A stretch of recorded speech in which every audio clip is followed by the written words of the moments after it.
Hello बच्चों, कैसे हो आप लोग। आशा और उम्मीद करता हूँ स्वस्थ होंगे, मस्त होंगे। जहाँ भी होंगे ज़बरदस्त तरीके से आप अपनी तैयारी कर रहे होंगे। साथियों, आज हमारा अलंकार का यह दूसरा प्रैक्टिस सेट है। इसके माध्यम से हम आप लोगों का न केवल प्रश्न का उत्तर बताएंगे, बल्कि आप लोगों का एक बेहतरीन रिवीजन मैं आप लोगों का करवा रहा हूँ। तो मेरे साथ जुड़े रहिएगा। अलंकार टॉपिक मैं आप लोगों का रिवीजन करवाने जा रहा हूँ और उसका पहला क्वेश्चन है, उपमा अलंकार के भेद हैं। साथियों, उपमा अलंकार के कितने भेद हैं? 2 भेद हैं या 3 भेद हैं या 4 भेद हैं या 5 भेद हैं? आप लोगों ने हमारे चैनल पर थ्योरी क्लास में देखा होगा, तो वहाँ पर आपको उपमा अलंकार के भेद बताए गए हैं।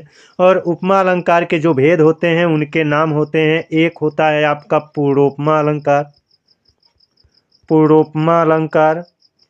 एक होता है लुप्तोपमा अलंकार और एक होता है आपका मालोपमा अलंकार, मालोपमा अलंकार। तो जो उपमा अलंकार होता है उसके यही 3 भेद होते हैं, पूर्णोपमा अलंकार, लुप्तोपमा अलंकार, मालोपमा अलंकार। तो आपका ऑप्शन बी करेक्ट जवाब होगा। साथियों, बढ़ते हैं अपने अगले क्वेश्चन की ओर। कह रहा है, उपमा अलंकार के अंगों की संख्या है। साथियों, उपमा अलंकार के कितने अंग हैं, ये भी आपके एग्जाम में पूछा जाता है और जो पहला क्वेश्चन था वो भी पूछा जाता है। तो उपमा अलंकार के कितने अंग हैं ये बताना है। 2 अंग होते हैं या 3 अंग होते हैं या 4 अंग होते हैं या 5 अंग होते हैं। तो जो उपमा अलंकार के अंग है ना साथियों, उनमें से आपका एक होता है उपमेय, एक होता है उपमान, तीसरा आपका होता है वाचक शब्द, चौथा होता है साधारण धर्म। वाचक शब्द और चौथा होता है साधारण धर्म। तो उपमा अलंकार के जो अंग हैं उनकी संख्या 4 है और वो चारों कौन से हैं? उपमेय, उपमान, वाचक शब्द, साधारण धर्म। पूरा डिटेल में मैंने इन सब चीज़ों को अपने नोट से पढ़ाया है इसी चैनल पर। अगर आपको नहीं मालूम है, आपने डिटेल में नहीं पढ़ा है, तो आप पढ़ सकते हैं, एक बेहतरीन नोट्स बना सकते हैं। आगे बढ़ते हैं अगले क्वेश्चन की ओर। कह रहा है, अंबर पनघट में डुबो रही तारा घट ऊषा नागरी, इस दी गई पंक्ति में अलंकार पहचाने। ये जो दोस्तों पंक्ति है, अंबर पनघट में डुबो रही तारा घट ऊषा नागरी, इस पंक्ति में आपका अलंकार कौन सा है? तो पहले हम यहाँ पर अर्थ निकालेंगे। तो यहाँ पर अर्थ क्या है? अंबर पनघट में, इसका मतलब अंबर रूपी पनघट में, है ना, डुबो रही है कौन? तारा घट ऊषा नागरी, तारा रूपी घड़ा, है ना, ऊषा रूपी स्त्री। ऊषा रूपी स्त्री जो है तारा रूपी घड़े को लेकर के अंबर रूपी पनघट में डुबो रही है। तो यहाँ पर आप देखेंगे अंबर रूपी, फिर यहाँ तारा रूपी घड़ा, रूपी फिर आ रहा है, उषा रूपी स्त्री, तो यहाँ पर पुनः रूपी आ रहा है। तो जहाँ जहाँ आपका रूपी आ रहा है उससे पता चल रहा है कि ये रूपक अलंकार है। दोस्तों, ये जो पंक्तियाँ होती हैं इनका अर्थ जानना भी बहुत ज़रूरी होता है। अगर आप जानते रहोगे तो छंद, रस, अलंकार, इन तीनों को समझने में आपको कोई दिक्कत नहीं होगी, है ना। बढ़ते हैं अपने अगले क्वेश्चन की ओर।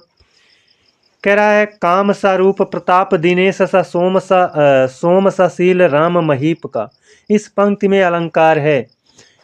भाई साहब, ये जो आपकी पंक्ति दी गई है, इस पंक्ति में कौन सा अलंकार है? उपमा अलंकार है, उत्प्रेक्षा अलंकार है, रूपक अलंकार है या मानवीकरण अलंकार है? तो देखिए दोस्तों, मैंने आप लोगों को जब डिटेल में पढ़ाया था वहाँ पर मैंने आपको वाचक शब्द बताया था, है ना। उपमा अलंकार के जो आपके भेद होते हैं, उपमा अलंकार के जो अंग होते हैं वो 4 होते हैं, उसमें से एक होता है वाचक शब्द। तो वाचक शब्द उपमा अलंकार का क्या होता है? सा, सी, से, सरिस, सदृश, है ना, सा, सी, से, सरिस, सदृश, है ना, की, नाई, है ना। ये सब आपके क्या होते हैं? उपमा अलंकार के वाचक शब्द होते हैं। तो यहाँ पर काम सा, सा मिल रहा है ना। प्रताप दिनेश सा मिल रहा है। सोम सा, राम महीप का, है ना। तो सा आपका वाचक शब्द मिल रहा है, और जो सा वाचक शब्द होता है वो किसका होता है? उपमा अलंकार का होता है। ऑप्शन ए हमारा क्या हो जाएगा साथियों? करेक्ट जवाब हो जाएगा। इसको देखते ही आप अपना उत्तर क्लिक कर सकते थे, लेकिन यहाँ पर मैं प्रैक्टिस करा रहा हूँ तो थोड़ा सा बताना भी जरूरी होता है, अदरवाइज इसको टिक आउट करके आगे भी बढ़ा जा सकता था, है ना। अब देखिए, कह रहा है उपमा अलंकार का विपरीत अलंकार कौन सा होता है? साथियों आप लोग बताइएगा, उपमा अलंकार का विपरीत अलंकार कौन सा होता है? दृष्टांत अलंकार होता है, या दीपक अलंकार होता है, या प्रतीप अलंकार होता है, या फिर विभावना अलंकार होता है? कौन सा होता है? जब उपमेय की तुलना उपमान से की जाती है तब आपका क्या होता है? उपमा अलंकार होता है। लेकिन जब वही उल्टा हो जाता है, उपमान की तुलना उपमेय से करते हैं, अर्थात बड़ी वस्तु की तुलना छोटी वस्तु से करते हैं, तब वहाँ पर हो जाता है उल्टा। और उल्टा होता है तो उपमा अलंकार का उल्टा होता है प्रतीप अलंकार। ऑप्शन सी हमारा क्या हो जाएगा साथियों? करेक्ट जवाब हो जाएगा। आप थ्योरी नहीं देखोगे तो कन्फ्यूजन रहेगा, अदरवाइज इसको थ्योरी देख लीजिए, नोट्स बना लीजिए और बार बार उनका रिवीजन करिए। ऐसे हमेशा तुक्का मत लगाया करिए, है ना। जिनका सही हुआ है बहुत बहुत बधाई आप लोगों को, और जिनका नहीं सही हुआ है उन लोगों को ये सीख लेनी है कि भाई साहब पढ़ना है, डिटेल में पढ़ना है, नोट्स बनाना है, उसका रिवीजन भी करना है। आगे कह रहा है, जहाँ उपमेय में उपमान का आभेद आरोप हो वहाँ कौन सा अलंकार होता है? बहुत बार ये परिभाषा आपके परीक्षा में पूछी जाती है। जहाँ उपमेय में उपमान का आभेद आरोप हो वहाँ पर कौन सा अलंकार होता है? तो अन्योक्ति होता है, या दीपक होता है, या रूपक होता है, या उपमा अलंकार होता है?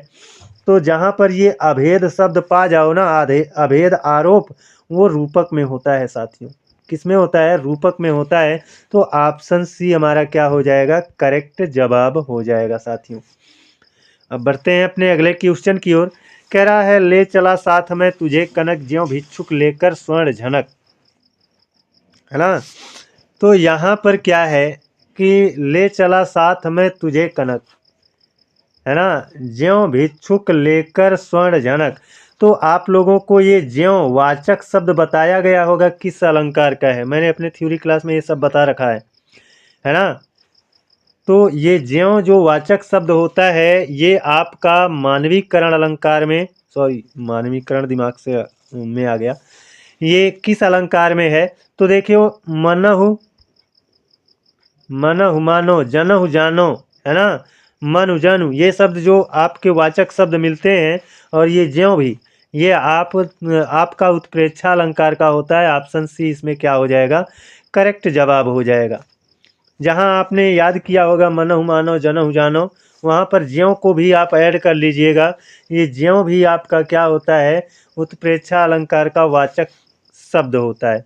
और इसका अर्थ है, आप लोग एक काम करिएगा, कमेंट करके इसका अर्थ बताइएगा, है ना, क्योंकि अर्थ जानना बहुत ज़रूरी है। मैं सोच रहा था बता दूं, लेकिन कोई बात नहीं है, आप लोग बताइएगा, कम से कम इतना तो करिएगा। कुछ मेहनत आप करेंगे तभी तो काम चलेगा।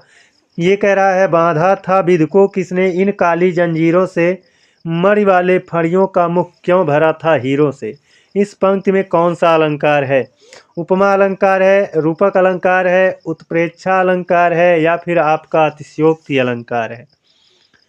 तो यहाँ पर कौन सा अलंकार है इन चारों विकल्पों में?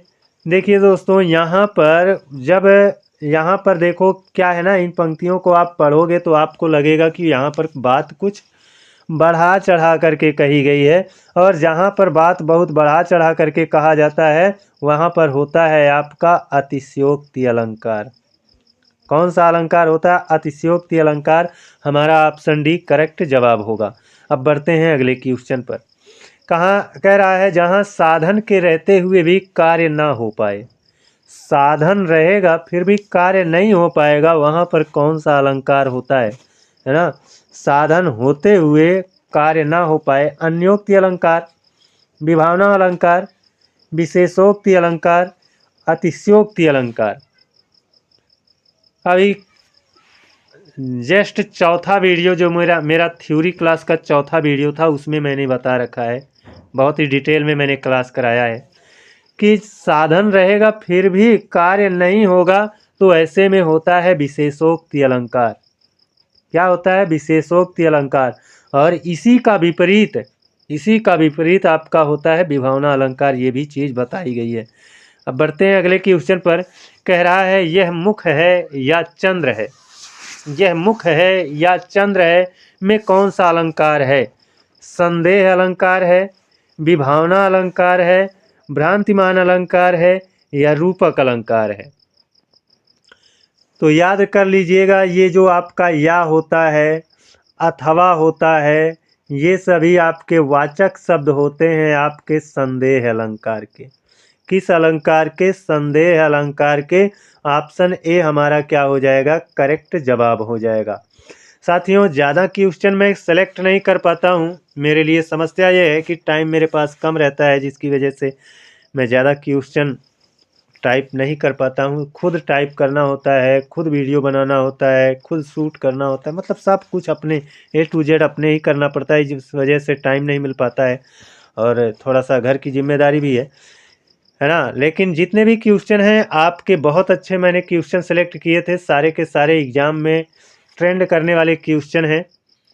तो आज के लिए साथियों बस इतना ही। जय हिंद, वंदे मातरम। अगले दिन आप लोगों से फिर मिलेंगे, तब तक के लिए वंदे मातरम।